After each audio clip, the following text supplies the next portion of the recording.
The secretary was fired for leaking documents, and the millionaire saw the ring on her finger, the same one he gave his wife who disappeared 19 years ago.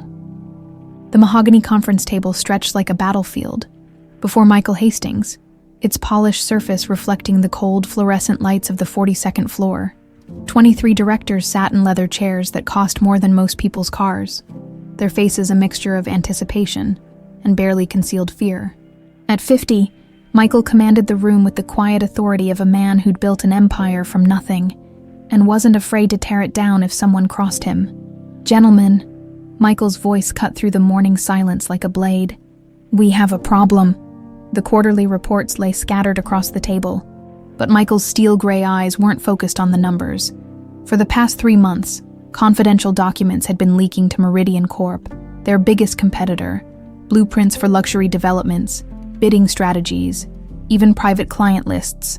Everything that kept Hastings Real Estate at the top of New York's cutthroat market.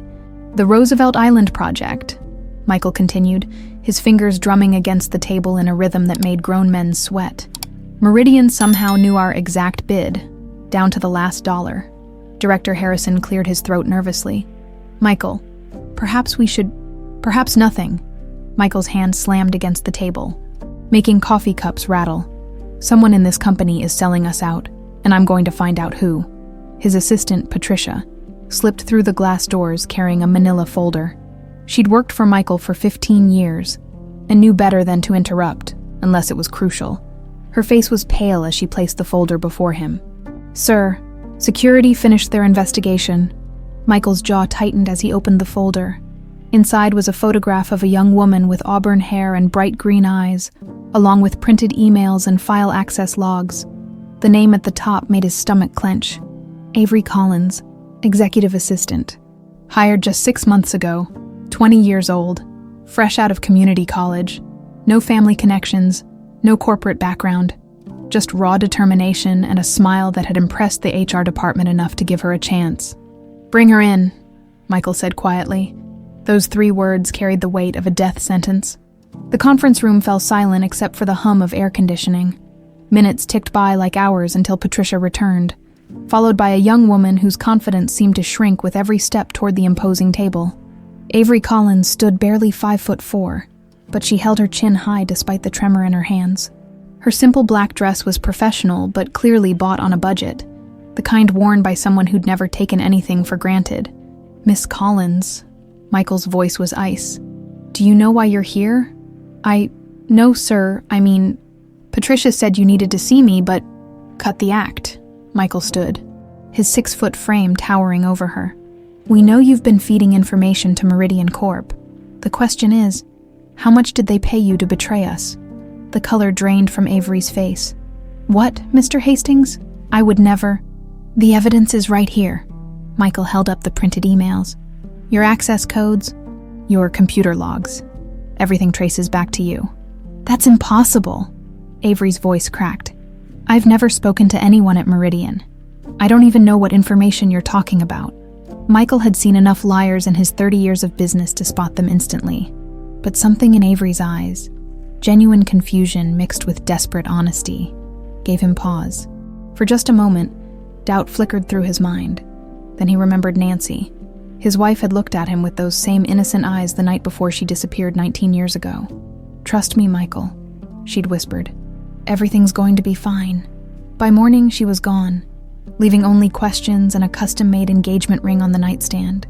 Trust was a luxury Michael Hastings could no longer afford. "Security will escort you out," he announced to the room. "Ms. Collins, you're terminated immediately. Legal will contact you about potential criminal charges." "Please." Avery stepped forward, her professionalism cracking completely. "I need this job. I've got student loans, rent. I can't afford to lose this position over something I didn't do. Should have thought about that before you sold us out." Tears welled in Avery's eyes, but she straightened her shoulders with dignity that surprised Michael. "Fine, but someday you'll realize you made a mistake, and I hope it haunts you." She reached into her purse and pulled out her employee badge, security key card, and company phone, placing them on the conference table with deliberate precision. The directors watched in uncomfortable silence as she turned to leave. That's when Michael saw it. The ring. Time stopped, The conference room faded away. 23 directors, quarterly reports, corporate espionage. None of it mattered anymore. On Avery Collins' right hand, catching the fluorescent light as she reached for her purse, was a ring Michael had designed himself 19 years ago. White gold band, emerald cut diamond, and engraved inside where no one else could see. Forever Nancy, H. Michael's breath caught in his throat, his vision blurred. The room seemed to tilt on its axis. It wasn't possible. The ring had been custom made by Cartier, one of a kind. Nancy had been wearing it the night she disappeared. The police had searched everywhere. Pawn shops, jewelry stores, even black market dealers. It had vanished along with her. Wait. Michael's voice came out as barely a whisper. Avery paused at the door, her hand on the handle. The ring, Michael said. Louder now. Where did you get that ring? Avery looked down at her hand. Confused. It was my mother's. The only thing I have left of her. The conference room started spinning. Michael gripped the edge of the table to steady himself. Nancy's ring, on the hand of a girl named Avery Collins, born 20 years ago, just months after Nancy's disappearance. Sir, Director Harrison's voice seemed to come from underwater. Are you all right? Michael couldn't speak, couldn't breathe, couldn't process what he was seeing. Avery opened the door and walked out, taking with her the only clue to the mystery that had consumed Michael's life for 19 years. And he'd just destroyed her. The conference room cleared in awkward silence. Directors filing out with the careful steps of people trying to escape a crime scene. Michael remained frozen at the head of the table, staring at the door where Avery Collins had vanished, taking Nancy's ring, and potentially his sanity, with her. Michael. Patricia's voice cut through his paralysis. Should I call security to make sure she returns company property? No. The word came out hoarse. Michael cleared his throat and tried again. No, that won't be necessary. Patricia hesitated, clearly confused by his sudden change in demeanor. For 15 years, she'd watched him destroy people's careers with the efficiency of a machine. Now he looked like he'd seen a ghost, which, Michael realized with growing dread, he probably had. Cancel my appointments for the rest of the day, he managed. And Patricia, not a word about this meeting to anyone, especially not to my brother. 3 hours later, Michael sat in the leather chair of Frank Morrison's office, watching the private investigator flip through a file that had cost him $5,000 to compile in record time. Morrison was old school, the kind of pie who still wore wrinkled suits and smoked unfiltered cigarettes, but who could find Jimmy Hoffa's bones if you paid him enough. Avery Marie Collins, Morrison read aloud, squinting through wire-rimmed glasses. Born March 15, 2004, at St. Mary's Hospital in Queens. Mother unknown, father unknown. Been in the system since day one. Michael's heart hammered against his ribs. March 2004, exactly 9 months after Nancy's disappearance. What about the ring? Michael leaned forward. Did you find anything about a ring? Got something interesting there? Morrison pulled out a faded photograph. This is from her file at Sacred Heart Children's Home. She's wearing it in every picture since she was old enough not to swallow it. The photo showed a gap-toothed 7-year-old Avery, grinning, despite the institutional setting, Nancy's ring hanging loose on her tiny finger from a chain around her neck. According to the records, Morrison continued, she was brought to Sacred Heart by a woman named Elena Martinez, claimed to be a family friend, said the mother had died, and there were no other relatives. Where's this Elena Martinez now? Dead. Cancer. About 12 years ago. Convenient, right? Michael's hands clenched into fists. 12 years ago, Elena had taken whatever secrets she knew to the grave. But here's the kicker. Morrison stubbed out his cigarette and pulled out another document. I did some digging into little Avery's life. Kids clean as a whistle. Honor roll student. Worked 3 jobs to pay for community college. Never even got a parking ticket. The kind of girl who returns extra change at the grocery store. Meaning she didn't steal those documents? Someone set her up, and they did a damn good job of it. Michael stared at the photos scattered across Morrison's desk. Avery at age 5, missing front teeth but still smiling. Avery at 10, serious-faced and studying in the orphanage library. Avery at graduation, standing alone because she had no family to cheer for her. I need a DNA test, Michael said quietly. Morrison raised an eyebrow. You thinking what I think you're thinking? I need to know for sure. I can arrange it. Got a guy who can run the test off a coffee cup, hair sample, whatever. But Michael? Morrison leaned back in his chair. What happens if it comes back positive? You just destroyed this girl's life based on planted evidence. That's not exactly the foundation for a happy family reunion. Before Michael could answer, his phone buzzed with a text from John. Heard about the Collins situation. Good catch, brother. Why don't we grab dinner tonight? Need to discuss some new opportunities. The message made Michael's stomach turn. John always seemed to know everything that happened in the company before Michael even had a chance to process it himself. For 19 years, his younger brother had been his rock, the one person he could trust completely after Nancy's betrayal and disappearance. But now, staring at the timeline of Avery's life, uncomfortable questions began surfacing. Morrison, I need you to dig deeper into the leak. Who had access to those files? Who could have planted evidence on Collins's computer? That's a longer list than you might think. Your company's security isn't exactly Fort Knox. Start with people who've been there since 2005. Anyone who would have known about Nancy's disappearance. Morrison scribbled notes on a yellow pad. You suspect someone specific? Michael hesitated. Suspecting his own brother felt like treason, but the timing was too convenient. John had been the one to suggest hiring fresh talent for administrative positions. John had access to all security systems, and John had been suspiciously quick to support Michael's decision to fire Avery. Just run the checks, Michael said finally, on everyone. That evening, Michael sat in his penthouse office overlooking Central Park, nursing a glass of 20-year-old scotch and staring at Nancy's portrait on his desk. She'd been 30 when she disappeared, younger than Avery was now. Dark hair, green eyes, and a smile that could light up a room or break a man's heart. Where are you, Nancy? He whispered to the photograph. And what happened to our daughter? The daughter he'd never known existed. The daughter he'd just destroyed based on lies. His phone rang, shattering the silence. John's name appeared on the caller ID. Hey, brother. John's voice was warm, concerned. Patricia told me you left early today. You feeling all right? Just tired. This Collins thing really got to you, huh? I know it's hard when employees betray your trust, reminds you of Nancy. Michael's grip tightened on the phone. What do you mean? Come on, Michael. We both know Nancy was keeping secrets before she disappeared. The late-night phone calls, the mysterious errands. Maybe she was involved with corporate espionage too. Nancy wasn't... Look, I'm not saying she was malicious, but people do desperate things when they're cornered. Maybe someone was blackmailing her, forcing her to steal information when she couldn't handle the pressure anymore. She ran, Michael finished, the familiar ache settling in his chest. Exactly. And now this Collins girl tries the same game. It's like history repeating itself. But it wasn't history repeating. Michael realized with growing certainty. It was history being deliberately recreated. Someone wanted him to see parallels between Nancy and Avery. Someone wanted him to destroy Avery the same way he'd failed to save Nancy. John, Michael said carefully, how did you know Collins was the leak? I mean, before security finished their investigation. A pause.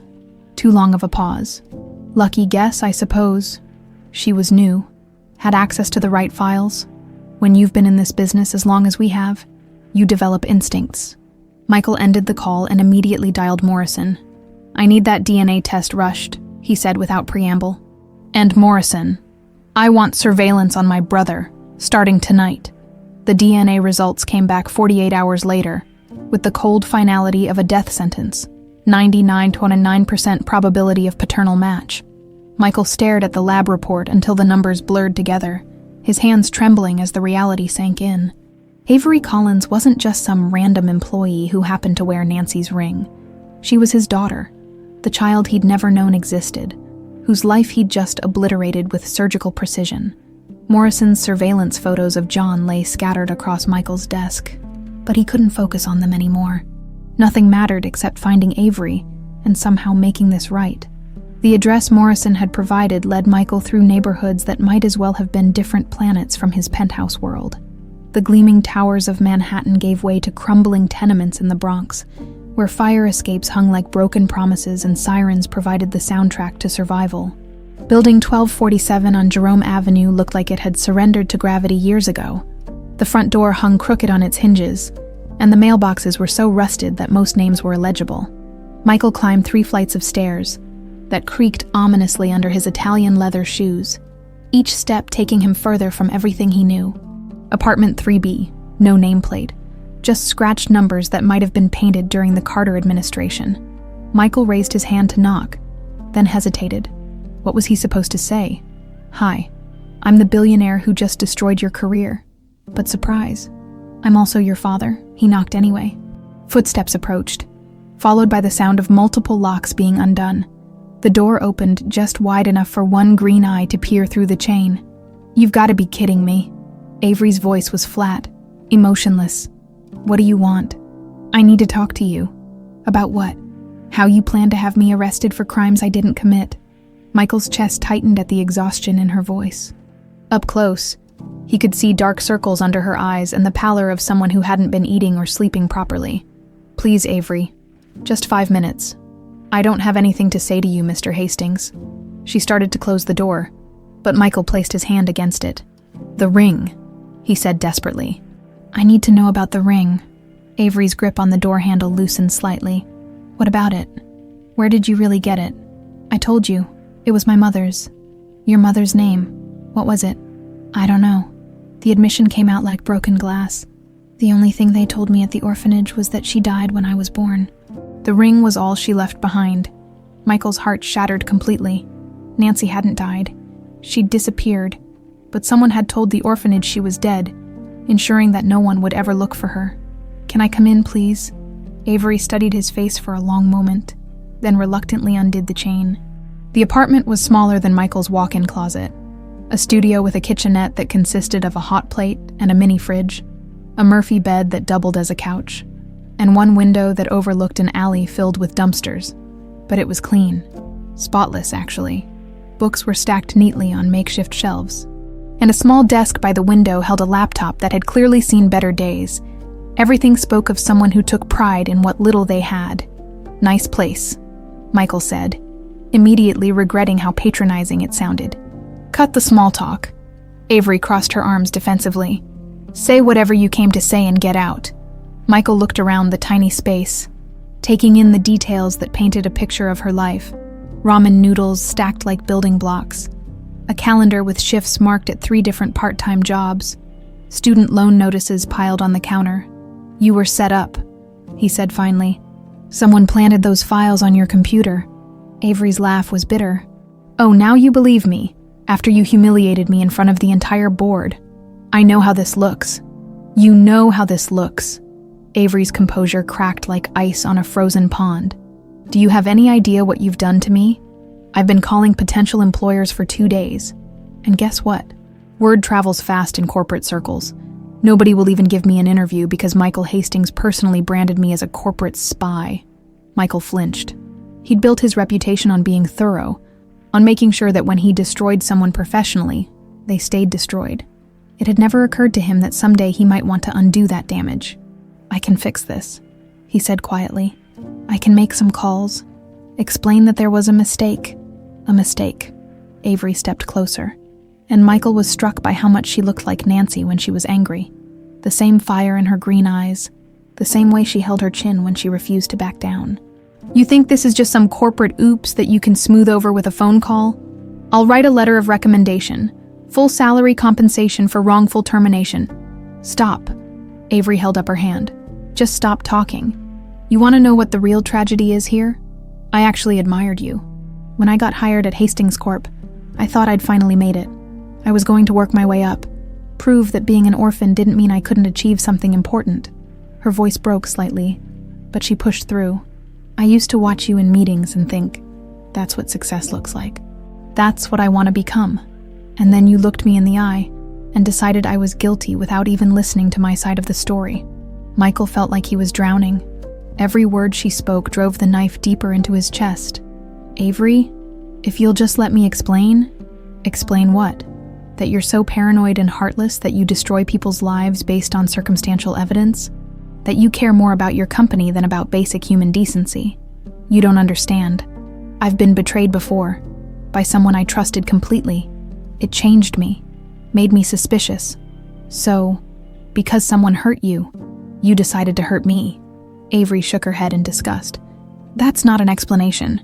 Mr. Hastings, that's just pathetic. Michael reached into his jacket and pulled out an envelope.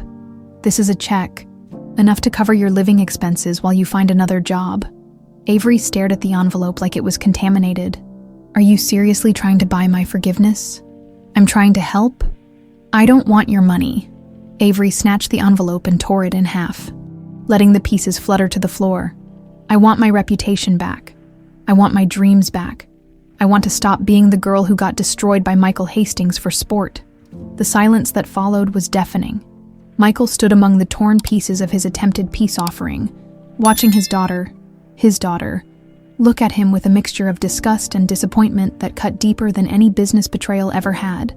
The ring, he said desperately, grasping at the only connection he had to her, to Nancy, to any hope of making this right. Please, just tell me everything you know about the ring. Avery looked down at her hand, where Nancy's ring caught the dim light from the single overhead bulb. For a moment, her expression softened, and Michael saw not the angry young woman who rightfully hated him, but the little girl in Morrison's photographs, alone, abandoned, clinging to the only piece of her mother she'd ever had. Get out, she whispered. Avery, get out. The words exploded from her with such force that Michael actually stepped backward. And don't come back. Ever. Michael walked to the door, each step feeling like he was walking away from his last chance at redemption. He paused at the threshold and turned back. I'm sorry, he said quietly. For what it's worth, I'm truly sorry. Avery didn't respond. She just stood there in her tiny apartment, surrounded by the wreckage of dreams that Michael had personally destroyed, wearing the ring that connected her to a mother she'd never known and a father who'd failed her before they'd even met. The door slammed behind him with such finality that Michael knew he'd just lost his daughter forever. Michael sat in his study that night, staring at a photograph he hadn't looked at in years. Nancy at 28, laughing as she tried on the engagement ring he'd just given her. Her eyes sparkled with joy, completely unaware that in 3 years she would vanish without a trace, taking their unborn child and every piece of happiness Michael had ever known. The memory hit him like a physical blow. Nancy's hand on her stomach just weeks before she disappeared. That secretive smile when she thought he wasn't looking. She'd been planning to tell him about the pregnancy. He was sure of it now, but something had terrified her enough to run instead. Or someone. Michael opened his laptop and pulled up the old police files he'd stored digitally years ago. Detective Rodriguez had been thorough, but ultimately stumped. No signs of struggle in their penthouse.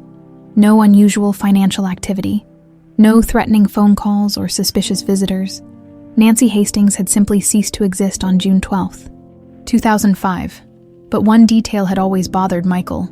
A loose thread he'd never been able to pull. The security guard at their building had mentioned seeing Nancy leave that night with a suitcase, but she'd returned an hour later without it. She'd spoken briefly to someone in the lobby, a woman the guard couldn't identify, before taking the elevator back up to their apartment. The next morning, she was gone. Michael's phone buzzed. John's name flashed on the screen for the 3rd time that evening. You're avoiding me, brother.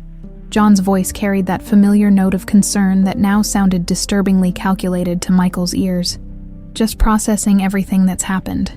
About that Collins girl. Michael, you did the right thing. Sometimes tough decisions are necessary to protect what we've built. What we've built? The phrase stuck like a splinter in Michael's mind. For 19 years, John had been slowly inserting himself deeper into the company's operations after Nancy's disappearance. When Michael had been consumed by grief and guilt, John had stepped up, handling the day-to-day operations, managing security protocols, even overseeing the hiring of new employees. John, do you remember when we upgraded the computer systems in 2018? Of course, I handled most of that project while you were dealing with the Chicago acquisition. Why? Who had access to modify employee files and security logs? A pause. It department, obviously. Some of the senior administrators. Why are you asking? Michael closed his eyes, hating himself for even thinking it. Someone with high-level access could theoretically plant evidence on an employee's computer. Couldn't they? Michael? John's voice took on a warning tone. Please tell me you're not developing conspiracy theories about that girl. She was guilty. The evidence was clear. The evidence was too clear, too convenient. You're overthinking this because she reminded you of Nancy, but Nancy chose to leave. Michael, she chose to abandon you, just like Collins chose to betray the company. Nancy didn't choose anything. The words exploded from Michael with surprising violence. Something happened to her. Someone threatened her, scared her enough to run. Silence stretched between them before John spoke again, his voice softer. Brother, we've been through this 1,000 times. Nancy left because she couldn't handle the pressure of being married to someone like you. The constant scrutiny, the business enemies, the lifestyle. It wasn't anyone's fault. You two just weren't compatible. But that wasn't true. And Michael knew it. Nancy had thrived in their world. She'd been his partner in every sense, offering brilliant insights about deals and reading people, with an intuition that had saved him from several bad partnerships. She'd never shown any signs of wanting to escape their life together. I'm having Morrison dig deeper into the leak investigation, Michael said carefully. Morrison, that hack private investigator Michael. The police solved this case. Collins was guilty, end of story. Then you won't mind if Morrison double-checks their work. Another pause. Longer this time. Do whatever makes you feel better. But don't let grief and guilt cloud your judgment. Again, the line went dead, leaving Michael staring at his phone. Again, as if his refusal to accept Nancy's abandonment had been some kind of character flaw rather than a husband's desperate love for his missing wife. Michael opened his safe and pulled out a manila folder he hadn't touched in years. His own private investigation into Nancy's disappearance. He'd hired 3 different PI firms over the first 5 years, spending hundreds of thousands of dollars chasing leads that went nowhere. The police had eventually suggested he consider having Nancy declared legally dead, but Michael had refused. Now he spread the contents across his desk. Bank records, phone logs, witness statements, photographs. Somewhere in this mountain of evidence was a truth he'd been too broken to see at the time. His eyes caught on a detail that had never made sense. 2 days before Nancy disappeared, she'd received a wire transfer of $50,000 from an account registered to a shell company. The police had traced it back to a law firm that claimed attorney-client privilege and refused to reveal their client's identity. But Michael remembered now. Nancy had seemed agitated that day, jumping every time the phone rang, when he'd asked her about it. She'd claimed it was just stress from planning their anniversary party. They'd been married 3 years on June 15th. She'd disappeared on June 12th, 3 days before their anniversary. Michael's hands trembled as he reached for his phone. Morrison answered on the second ring. I need you to trace a wire transfer from 2005, Michael said without preamble. And I need you to find out everything you can about Elena Martinez, the woman who brought Avery to the orphanage. Michael, it's past midnight. This can't wait. Someone wanted Nancy gone, and they're still covering their tracks. Avery Collins isn't just my daughter. She's proof that Nancy didn't abandon me. She's proof that someone forced Nancy to disappear. You think Nancy's still alive? The question hung in the air like a prayer Michael was afraid to answer. For 19 years, he'd oscillated between hoping Nancy would walk through their door and accepting that she was probably dead. But if Avery existed, if Nancy had been pregnant when she disappeared, I think, Michael said slowly, that someone very close to me has been lying for a very long time. As he spoke, his computer chimed with an email notification. Michael's blood ran cold when he saw the subject line. Leave the past buried. Jage. The message contained just one line. Some doors should stay closed, brother, for everyone's sake. Michael's hands shook as he forwarded the email to Morrison. John knew about his investigation. Worse, John was warning him to stop, which meant John had something to hide. Michael thought about Avery, alone in her tiny apartment, hating the father she'd never known existed. He thought about Nancy, wherever she was, alive or dead, and the secrets that had torn them apart. He thought about 19 years of grief and guilt that might have been built on lies. Then he picked up his phone and called Morrison back. Change of plans, he said. I want full surveillance on John, 24/7. And Morrison, be careful. I'm starting to think my brother is a lot more dangerous than either of us realized. Outside his penthouse windows, the city glittered like scattered diamonds, beautiful and cold. Somewhere out there, Avery was probably lying awake, wondering how her life had imploded so completely. And somewhere, maybe closer than he'd ever imagined. The truth about Nancy's disappearance was waiting to destroy everything Michael thought he knew about the people he'd trusted most. 3 days after Michael's visit, Avery sat in Cafe Luna on 149th Street, stirring her third cup of coffee and pretending to read a romance novel she'd picked up from the library's free bin. The words blurred together as she fought off another wave of anxiety. Rent was due in 4 days, and despite sending out dozens of resumes, no one would even return her calls. The cafe was her escape, a tiny Puerto Rican place where the owner, Mrs. Rodriguez, let her nurse a single coffee for hours in exchange for helping with translations. When English-speaking customers got complicated orders, it wasn't much, but it was better than sitting in her apartment, staring at the walls and wondering how everything had gone so wrong. "Excuse me, are you Avery Collins?" The voice was soft, cautious, with just a hint of an accent Avery couldn't place. She looked up to see a woman in her mid-40s, wearing dark sunglasses despite being indoors and a baseball cap pulled low over brown hair streaked with gray. Something about her felt familiar, though Avery was certain they'd never met. "Who's asking?" The woman glanced around the cafe nervously before sliding into the opposite seat. "My name is Nancy. Nancy Hastings." The coffee cup slipped from Avery's fingers, clattering against the saucer. "That's not possible. I know how this must sound. Nancy Hastings is dead. She disappeared 20 years ago." Avery's voice was barely a whisper, but it carried the weight of absolute certainty. 19 years, Nancy corrected gently. "And I didn't disappear, sweetheart. I was forced to run." Avery's world tilted sideways. The woman across from her removed her sunglasses, revealing green eyes that were an exact mirror of Avery's own. The same shape, the same flecks of gold around the iris, the same way they crinkled slightly at the corners when she was nervous.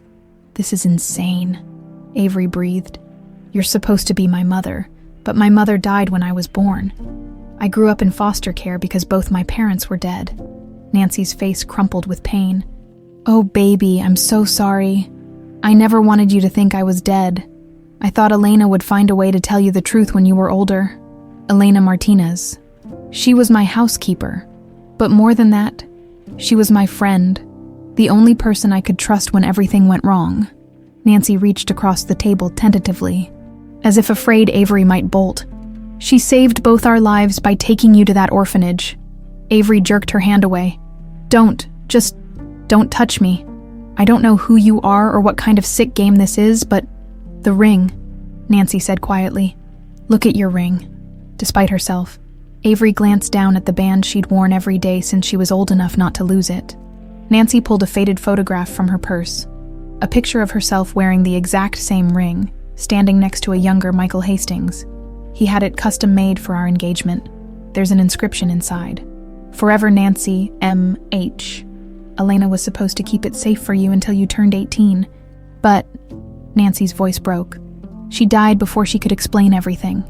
Avery's hands trembled as she twisted the ring off her finger and held it up to the light.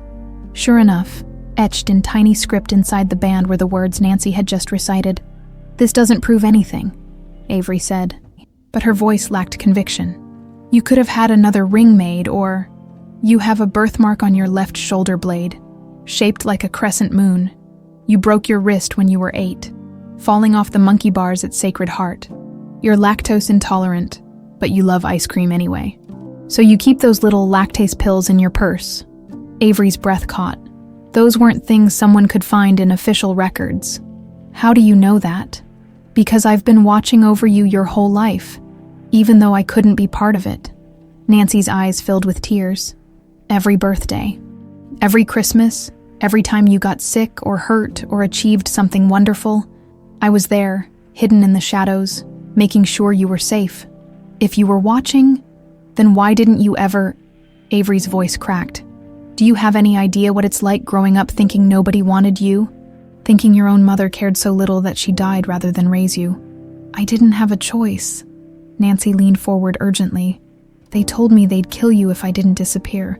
I was pregnant, scared, and completely alone. The only way to protect you was to let everyone think I was dead." "Who?" Avery demanded. "Who threatened you?" Nancy hesitated, glancing around the cafe again. "Someone very close to Michael. Someone who wanted control of the Hastings fortune. and saw me, and later you, as obstacles to that plan. You're talking about John Hastings. You know about John. I know Michael has a brother. I know the whole family is rich and powerful and apparently completely insane. Avery shook her head in disbelief. This is like something out of a soap opera. I wish it were fiction, baby. But John made it very clear that if I stayed, you would never be safe. He had connections everywhere. Police, social services, private security. He could have made us both disappear permanently. Avery studied Nancy's face, searching for signs of deception. But all she saw was a woman carrying 20 years of grief and guilt, whose eyes held the same sadness Avery had seen in her own reflection countless times. So you just left. You let me grow up alone because some rich guy made threats. I was 28 years old, 7 months pregnant and terrified out of my mind, Nancy said fiercely. John showed me photographs of what happened to people who crossed him. He had detailed plans about how to make our deaths look like accidents. I didn't leave because I wanted to. I left because staying would have gotten us both killed. But I'm alive. I survived. You could have come back. And led him right to you. John has been watching Michael for 19 years, waiting for any sign that I might still be alive. If I'd tried to contact you directly, he would have found us both. Avery's mind reeled. Then why are you here now? What's changed? Nancy's expression hardened with determination. Because John just made a very big mistake. He framed you for corporate espionage, thinking he could destroy you quietly, and Michael would never figure out who you really are. How do you know about that? I've been monitoring everything that happens at Hastings Corp. When I saw what John did to you, I realized he's getting desperate, which means he's also getting careless. Nancy reached across the table again, and this time Avery didn't pull away. It's time to stop running, sweetheart. It's time to fight back. Fight back how? I'm nobody. I have no money, no connections, no power. You have something John fears more than anything else in the world, Nancy said with a small, fierce smile. You're proof that Michael had a family, a real family that John tried to destroy. And once Michael knows the truth about what really happened, John's carefully constructed empire is going to come crashing down. Avery looked down at their joined hands, hers young and calloused from years of hard work. Nancy's older and softer, but bearing the same long fingers, the same shape of nails. He doesn't even know I'm his daughter, Avery whispered. Yes, he does. I guarantee Michael figured it out the moment he saw that ring. He's probably been investigating non-stop since the day he fired you. Nancy squeezed Avery's hand gently. Your father never could let go of the people he loved. Avery stared at her reflection in the bathroom mirror of Cafe Luna, trying to process the impossible conversation she'd just had. Her mother, alive, breathing, sitting 20 feet away after 19 years of absence, had just turned her entire world upside down. Again, when she returned to the table, Nancy was gone. Panic seized Avery's chest. Had she imagined the whole thing? Some kind of stress? Induced hallucination brought on by unemployment and desperation? Then she saw the note tucked under her coffee cup, written in handwriting she somehow recognized despite never having seen it before. Tomorrow, 2 p.m., Central Park Carousel. Come alone. We have so much to talk about. Mom, the word mom, hit her like a physical blow. 20 years of fantasizing about what her mother might have been like, and now she was real, tangible, and carrying secrets that could apparently destroy one of New York's most powerful families.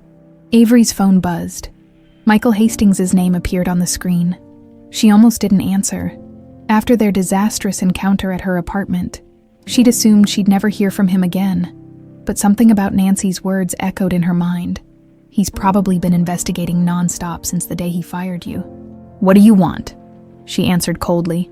To apologize and to explain. Michael's voice sounded different. Less commanding, more desperate. Avery, I know who you are. Do you? You're my daughter, Nancy's daughter, the child I never knew existed. Avery closed her eyes, feeling the last pieces of her carefully constructed reality crumble away. How long have you known? I suspected the moment I saw the ring. I've had DNA confirmation for 3 days. 3 days. Fury rose in Avery's throat. You've known for 3 days and you're just calling me now. I needed to be sure, and I needed to figure out how to tell you without making everything worse than I already have. Worse. You destroyed my career. humiliated me in front of your entire board, and made me unemployable in this city. How exactly could it get worse? Silence stretched between them before Michael spoke again, his voice barely audible. Because the person who framed you is my brother, and I've been trusting him with my life for 19 years. Avery's hand tightened on the phone. You know about John. You know about John. Michael's voice sharpened. Avery, how do you... Meet me at the Central Park Carousel tomorrow at 3 p.m., she interrupted. And Michael, bring proof of everything you think you know, because I've got some revelations of my own.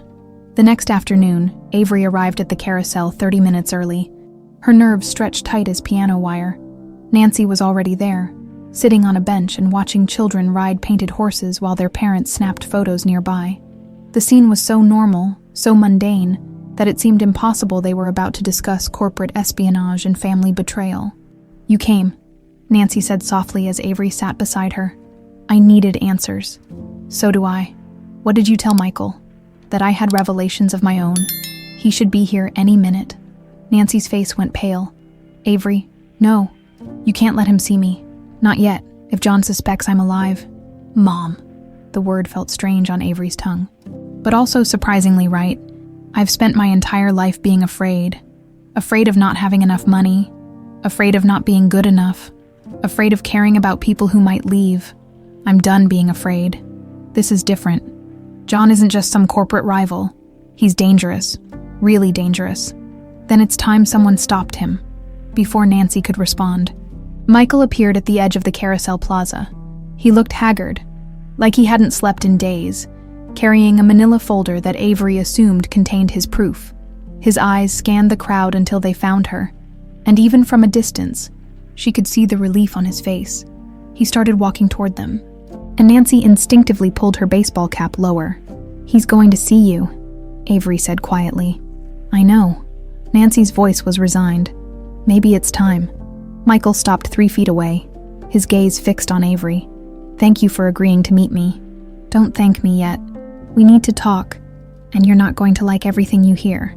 Avery, I know I handled this badly.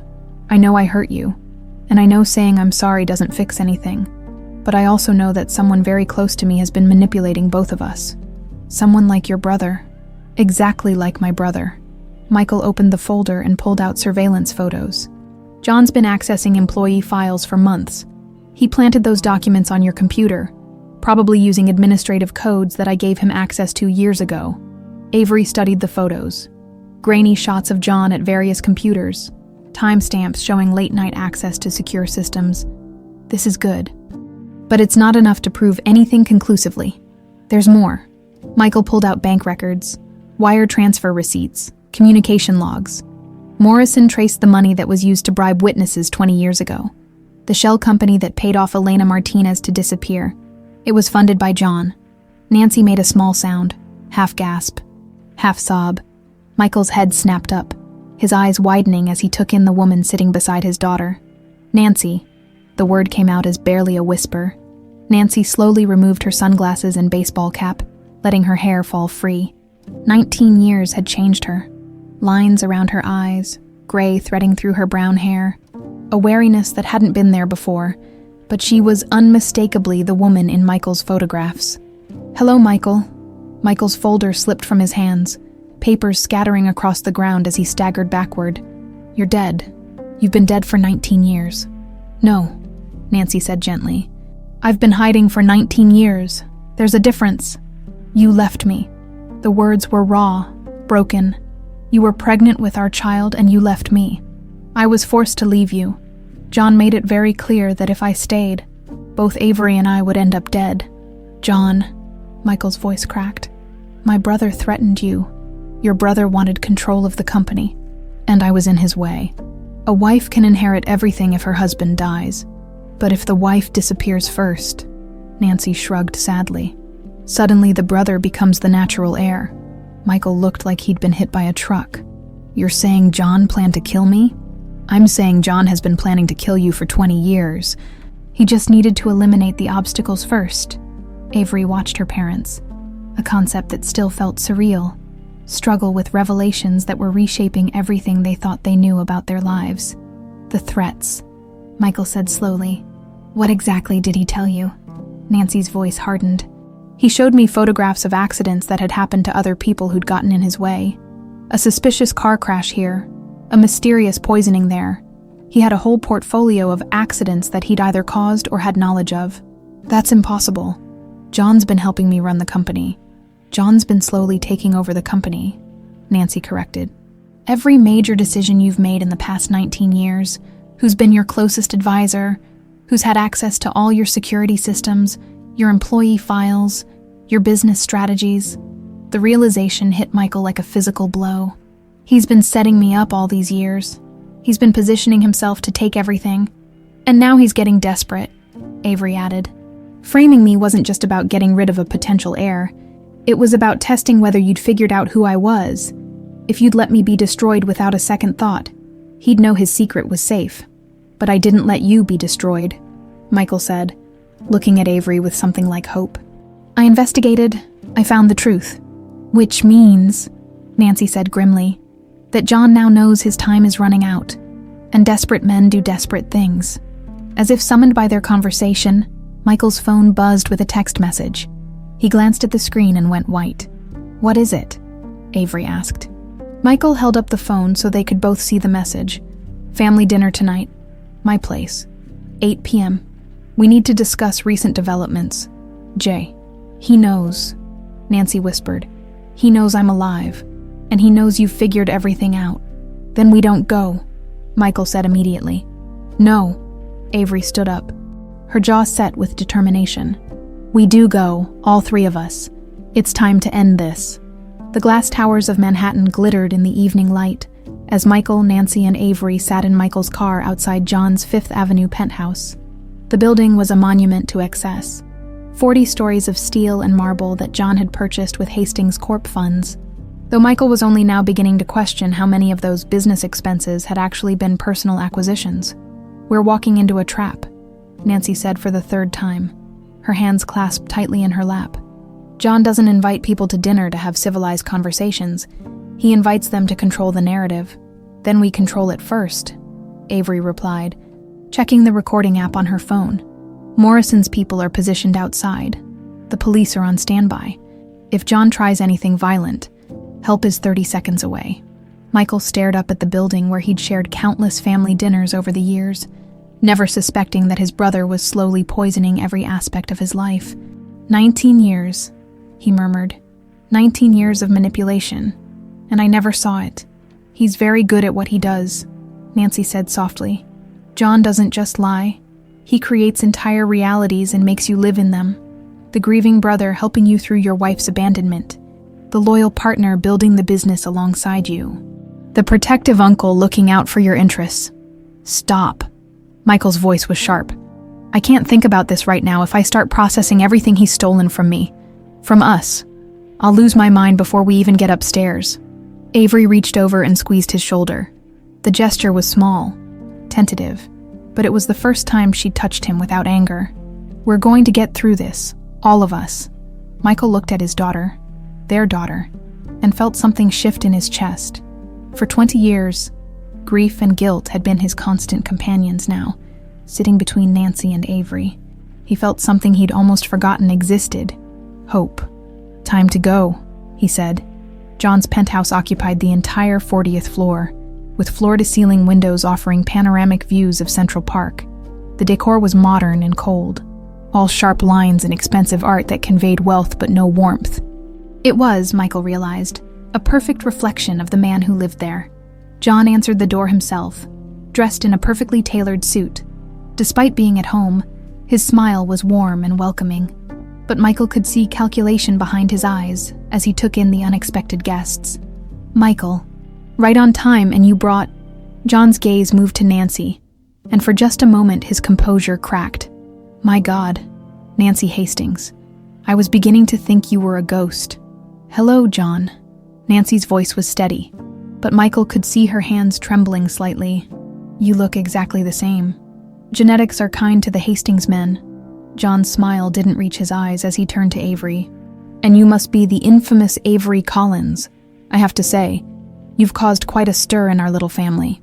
That wasn't my intention, Avery replied coolly. No, Then what was your intention in approaching my brother? Surely you didn't think you could just waltz into his life and claim to be his long-lost daughter without any consequences? The words were said lightly, almost conversationally, but they carried an unmistakable threat. Michael stepped protectively closer to Avery. She didn't approach me, John. I found her. After I accidentally fired her for corporate espionage. John laughed, a sound devoid of humor. Come now, Michael. Even you have to admit the timing is suspicious. The only thing suspicious here is how those documents got onto her computer in the first place. John's expression didn't change, but something predatory flickered in his eyes. Please come in. We have so much to discuss. He led them into a dining room, where an elegant table was set for 4. Crystal glasses, fine china, silver cutlery. Everything perfect except for the underlying tension that made the air feel thick and dangerous. I took the liberty of ordering from that Italian place Nancy used to love, John said, as he poured wine for everyone. Assuming, of course, that your tastes haven't changed during your sabbatical. Nancy didn't touch her glass. Cut the act, John. We know what you did. What I did. John sat down and cut into his osso buco with surgical precision. I'm afraid you'll need to be more specific. I've done so many things over the years. You threatened me. You forced me to disappear. You've been systematically stealing from Michael for 19 years. Such dramatic language. John took a sip of wine and savored it like he was tasting fine art. I prefer to think of it as family restructuring. Michael's fork clattered against his plate. Family restructuring. You destroyed my marriage, separated me from my daughter, and embezzled millions from our company. That's not restructuring. That's theft and conspiracy. Our company. John's mask finally slipped, revealing the cold fury beneath. Our company. I built that empire while you were wallowing in self-pity about your missing wife. I made the hard decisions, cultivated the important relationships, eliminated the obstacles that would have destroyed everything Dad worked for. You eliminated my wife. I eliminated a problem. John slammed his glass down, wine splashing across the white tablecloth like blood. Nancy was going to ruin everything. She was asking too many questions about the offshore accounts, getting too close to understanding how real business gets done. Nancy leaned forward, her voice deadly quiet. What offshore accounts? John smiled, and Michael felt his blood run cold. This was the smile John wore when he was about to deliver a killing blow.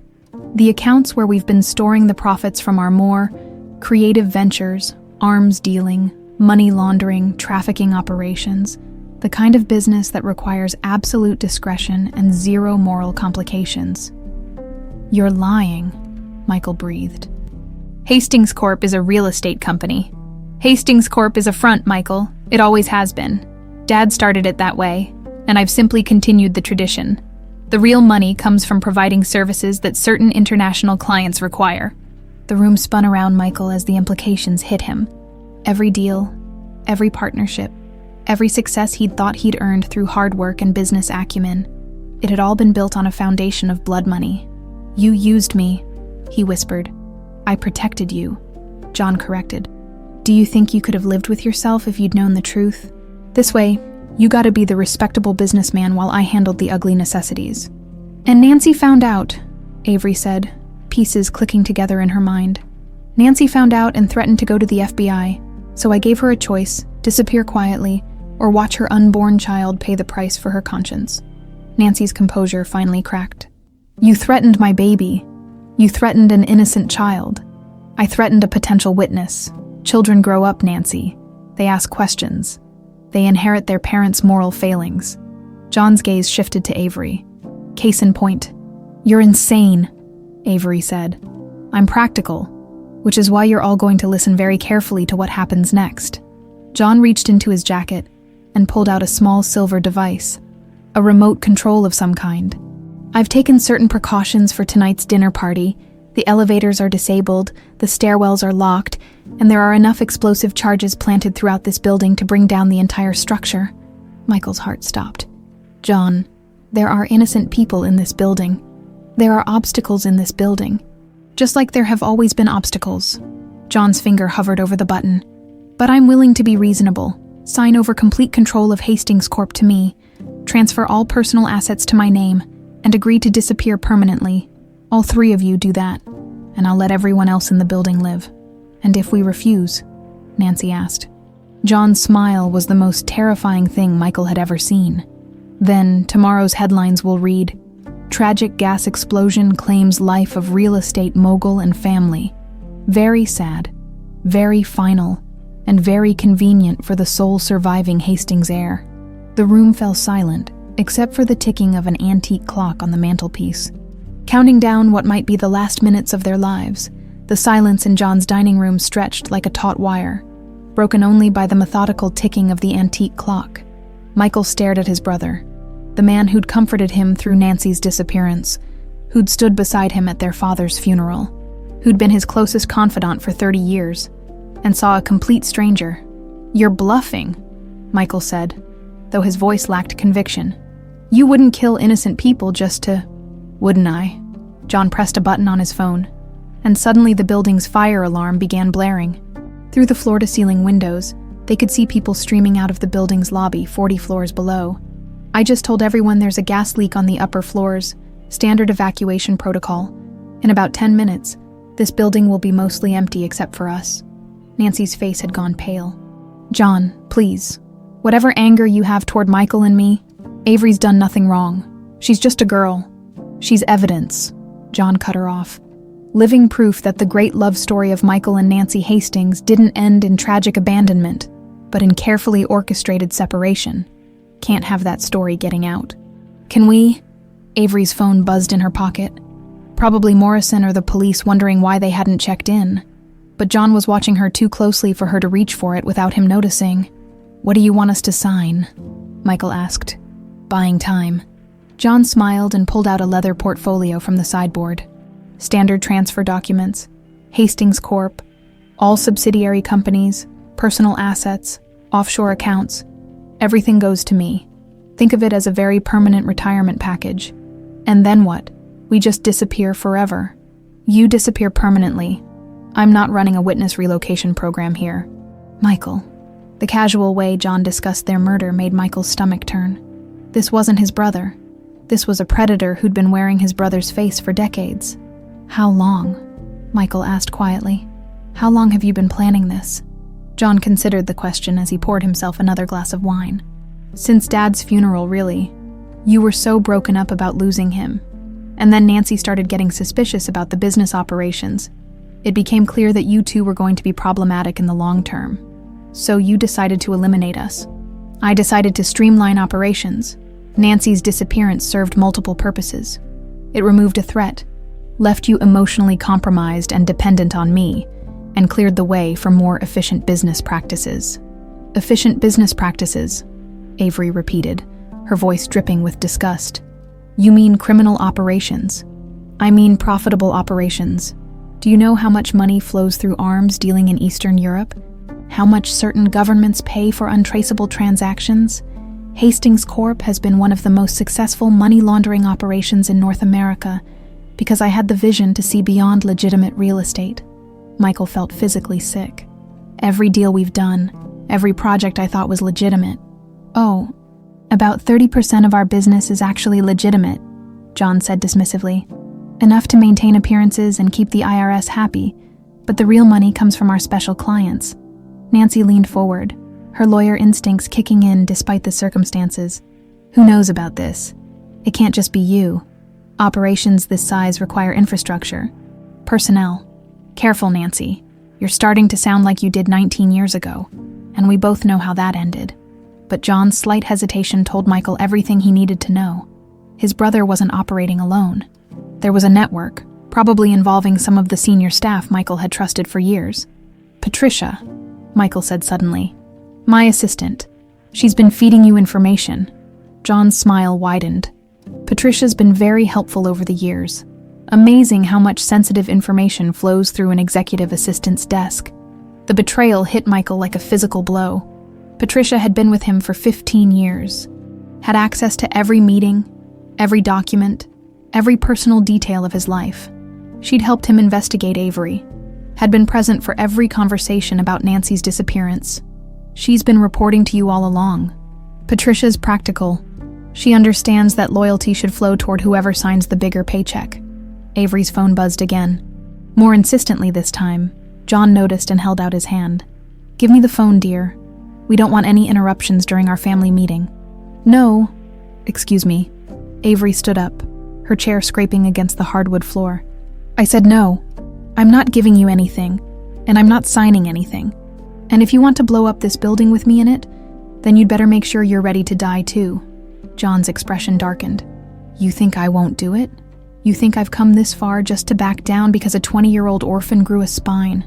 I think you're a coward who spent 48 years hiding behind other people." Avery took a step toward him, and Michael was amazed by her courage. "You hide behind Michael's reputation, behind Patricia's information, behind shell companies and fake documents. You've never done anything yourself. You just manipulate other people into doing your dirty work." "Avery," Nancy warned, "don't provoke him." "Why not? What's he going to do? Kill us?" "He was planning to do that anyway." Avery's eyes never left John's face. "The real question is whether he has the guts to push that button himself, or if he needs to hire someone else to do it for him." John's hand tightened on the remote control, his finger hovering over the detonation button. For a moment, Michael thought Avery had pushed too far, that they were all about to die because his daughter had inherited his own stubborn refusal to back down.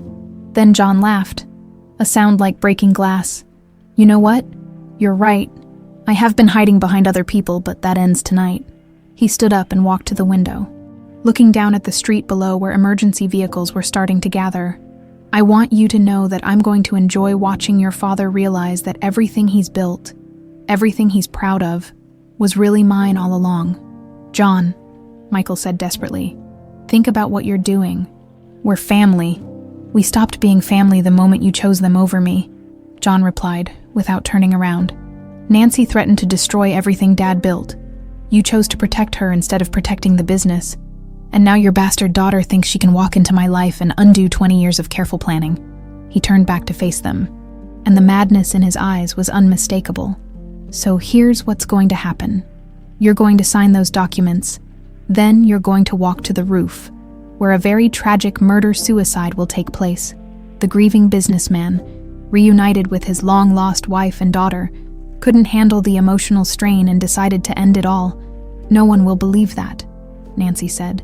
"No one will investigate too closely when the alternative is digging into Hastings Corp's business practices.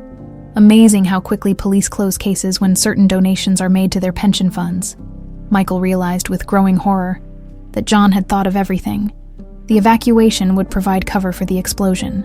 The murder-suicide would explain their deaths, and John would emerge as the tragic sole survivor, inheriting everything with no questions asked.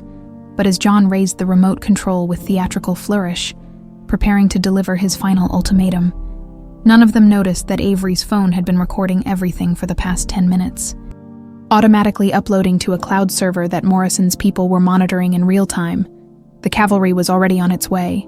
The sound of shattering glass exploded through the penthouse as SWAT teams rappelled through the floor-to-ceiling windows, their tactical gear gleaming in the dining room's crystal chandelier light. John spun around, the remote control still clutched in his hand, his face a mask of rage and disbelief. "Impossible," he breathed. "The building's locked down." "Not from the outside," came a voice from the shattered window. Detective Rodriguez, the same cop who'd investigated Nancy's disappearance 19 years ago, stepped through the broken glass with his weapon drawn. "NYPD, drop the device and put your hands where we can see them." John's eyes darted between the tactical team and his captive family, calculation flickering behind his madness. "You think this changes anything? One button, detective? One button and 40 floors of innocent people become collateral damage? The building's been evacuated," Rodriguez said calmly. "Your gas leak story worked a little too well." "Not everyone evacuated," John said with a cruel smile. "There are always stragglers, security guards doing final sweeps, cleaning crews finishing their shifts, residents who didn't hear the alarm. Are you willing to bet their lives that you found every single person?" Michael watched his brother's face and saw the truth that chilled him to the bone. John wasn't bluffing about the explosives. The man who'd helped him grieve Nancy's disappearance, who'd stood as his best man at their wedding, was genuinely prepared to commit mass murder to protect his empire. "John," Michael said quietly, raising his hands in a gesture of surrender, "you win. I'll sign the papers. Michael, no. Nancy grabbed his arm. You can't give him what he wants. I can't let innocent people die because of my family's mistakes. Michael looked at Detective Rodriguez. Officer, I'm willing to cooperate fully with John's demands in exchange for the safety of anyone still in this building. Rodriguez's eyes narrowed. Mr. Hastings, we don't negotiate with terrorists. You'll negotiate with this one. John interrupted, his thumb poised over the detonation button. Because unlike most terrorists, I actually have something you want to protect. What do you want? Rodriguez asked. Safe passage out of the country, 24 hours head start, and a guarantee that these transfer documents will be legally binding. John gestured toward the leather portfolio still sitting on the dining table. Even if we agreed to that, Rodriguez said, you're talking about fleeing with billions in illegally obtained assets. The FBI, Interpol, every financial crimes unit in the world will be looking for you. Let them look. I've been planning my exit strategy for years. Untraceable accounts, new identities, countries with very flexible extradition policies. John's smile was cold and confident. The only question is whether you're going to help me leave quietly, or whether tomorrow's news cycle is going to be dominated by a domestic terrorism incident. Avery had been silent throughout the exchange, but Michael noticed her slowly reaching into her pocket. He caught her eye and gave an almost imperceptible shake of his head. Whatever she was planning, it was too dangerous with John's finger literally on the trigger. But Avery had inherited her father's stubborn streak and her mother's calculated courage. In one fluid motion, she pulled out her phone and held it up so everyone could see the screen. Too late for exit strategies, Uncle John.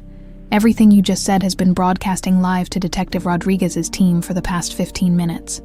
Every threat, every confession, every detail about your criminal operations. John's face went white, then red with fury. You little... Also, Avery continued with deadly calm, Morrison's bomb squad found your explosives about 10 minutes ago.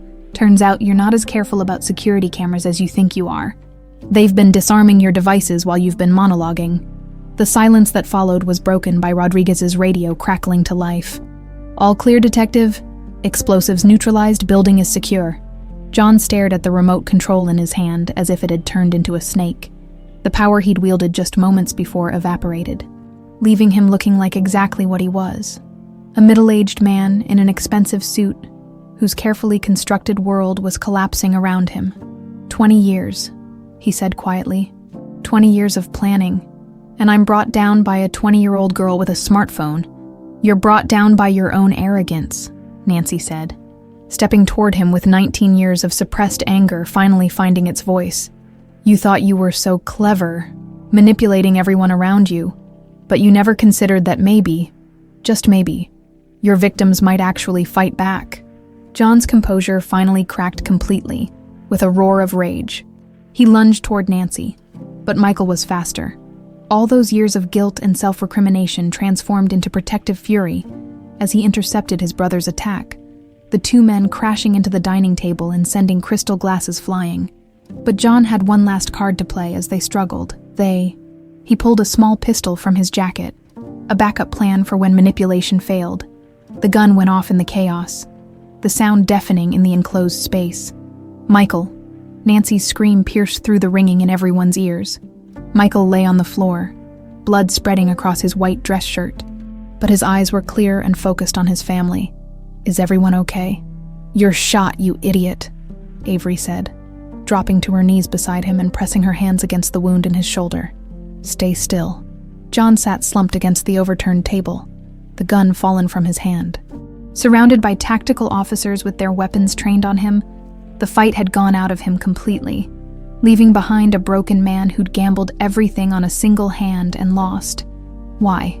Michael asked, his voice weak but steady. Why destroy everything Dad built? Why hurt Nancy? Why frame Avery? John looked at his brother with something that might have been regret.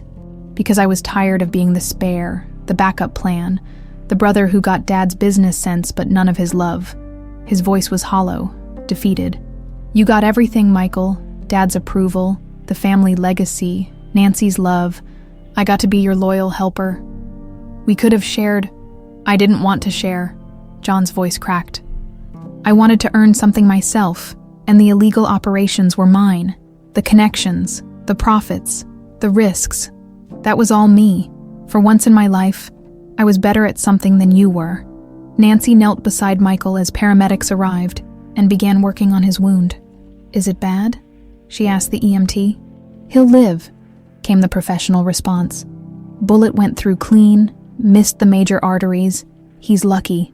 Lucky, Michael repeated with a weak laugh. I've got my wife back.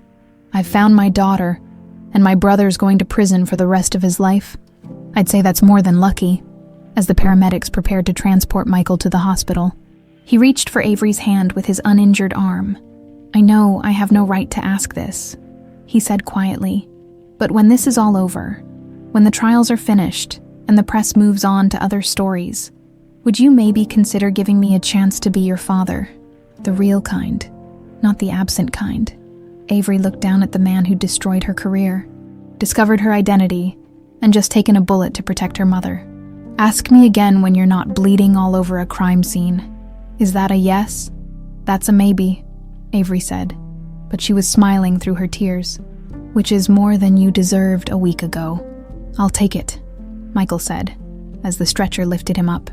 I'll definitely take it. 3 months later, Michael sat in the sunroom of his penthouse, his left shoulder still stiff from physical therapy, but his spirits lighter than they'd been in 19 years. Through the floor-to-ceiling windows, he could see Central Park in full autumn glory, the leaves painted in shades of gold and crimson that reminded him of better times. Nancy emerged from the kitchen carrying 2 cups of coffee, moving through the space like she'd never been gone. She'd changed. They all had.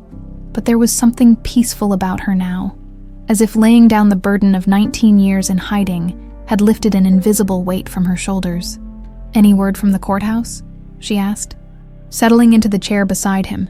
Rodriguez called an hour ago. The jury came back with guilty verdicts on all counts: conspiracy, fraud, attempted murder, racketeering. John's looking at life without parole. Nancy nodded quietly. There was no satisfaction in her expression, just the calm resolution of someone who'd finally seen justice done. And Patricia, 20 years for accessory charges and money laundering. She cooperated fully with the investigation, helped them unravel the entire network. Michael shook his head. 15 years she worked for me, and I never suspected. John was very good at finding people's weaknesses and exploiting them. Patricia had gambling debts, a sick mother who needed expensive care. He made her an offer she felt she couldn't refuse. The front door opened with the sound of familiar laughter, and Avery walked in carrying law school brochures and wearing a smile that transformed her entire face over the past 3 months. She'd slowly begun to trust them. Not completely, not without reservations, but enough to accept their help with college applications and to show up for family dinners without looking like she was planning escape routes. How did the Columbia interview go? Michael asked. Better than expected. Avery dropped into a chair and kicked off her heels. They were impressed with my unique life experiences, which is apparently lawyer speak for your family drama would make excellent case study material. And, Nancy prompted, and they offered me a full scholarship plus a stipend for living expenses. Avery's grin widened. Turns out having your corporate espionage charges dropped due to frame-up makes for a compelling personal statement. Michael felt his chest swell with pride, an emotion he was still learning to navigate when it came to his daughter. That's incredible, Avery. Your mother and I are so proud of you. The words your mother and I still felt strange on his tongue, but they were getting easier. Nancy had moved back into the penthouse 2 weeks ago, into the guest room for now, but they were taking things slowly. 20 years of separation couldn't be undone overnight, and they were both different people than they'd been when they were young and madly in love, but they were finding their way back to each other, one conversation at a time. There's something else, Avery said, her expression growing more serious. I've been thinking about what I want to do with my law degree.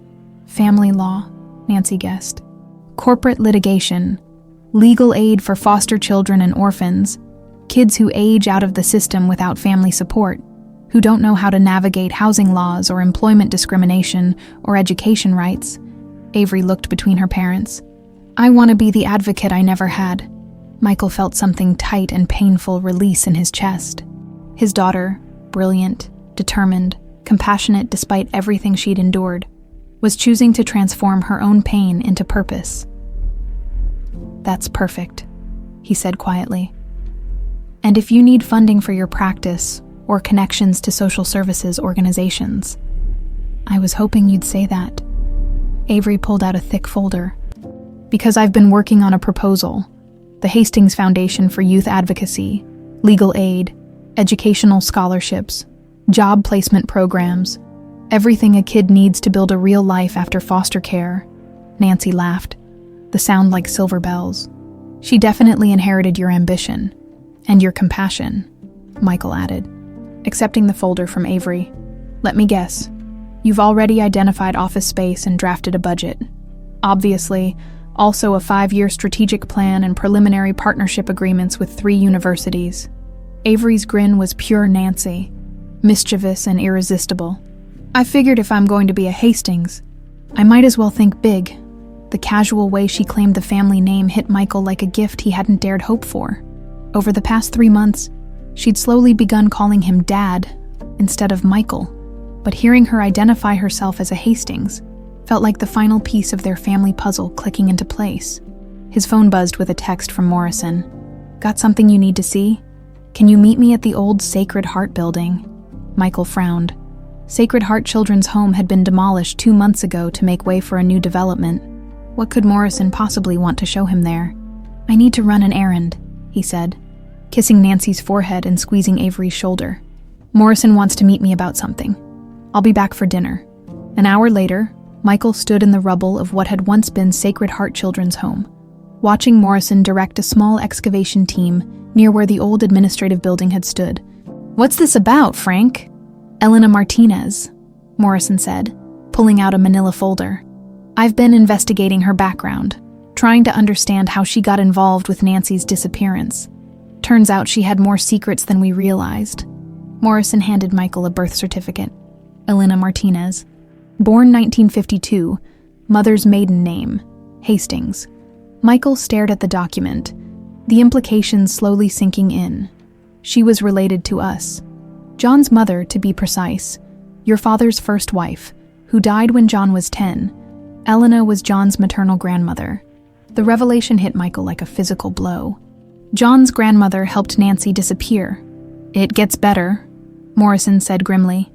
"Elena left a safety deposit box with instructions that it be opened only after her death. The bank finally located next of kin, a cousin in Puerto Rico, who called me yesterday." Morrison produced a leather journal, its pages yellowed with age. Elena kept detailed records of everything. Every conversation with John, every threat he made, every payment she received to keep quiet about Nancy's location. Michael opened the journal with trembling hands. Page after page of Elena's careful handwriting documented John's descent into madness, his growing obsession with controlling the family fortune, and his methodical planning of Nancy's elimination. But the most devastating entry was dated just 3 months before Elena's death. "John came to see me today. He knows I'm dying and wanted to make sure I understood that my silence dies with me. When I told him Avery deserves to know the truth about her parents, he said she would suffer the same fate as her mother. If I ever told her anything, I have failed that beautiful girl. May God forgive me. She was protecting Avery all along," Michael whispered. "Right until the end. But there's one more thing."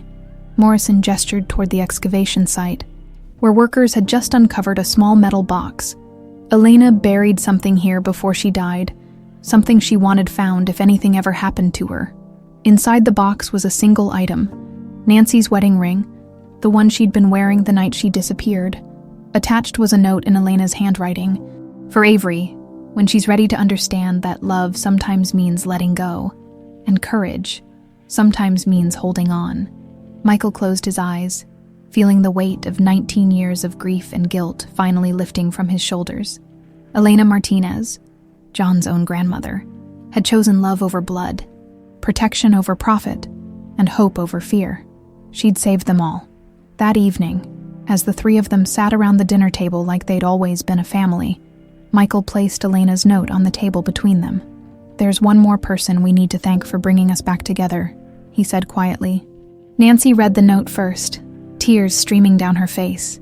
Then Avery, who was quiet for a long moment before speaking. "I remember her," she said softly. She used to visit me at Sacred Heart, even after she got sick. She'd bring me books and tell me stories about brave girls who found their families against impossible odds. Avery looked up at her parents. I thought they were just fairy tales. The best stories usually are, Nancy said, reaching for both their hands across the table. Michael looked at his wife and daughter, his family, finally whole after 19 years of separation, and realized that some circles take decades to complete. But when they finally close, they create something stronger than what came before. The ring of silence had been broken at last.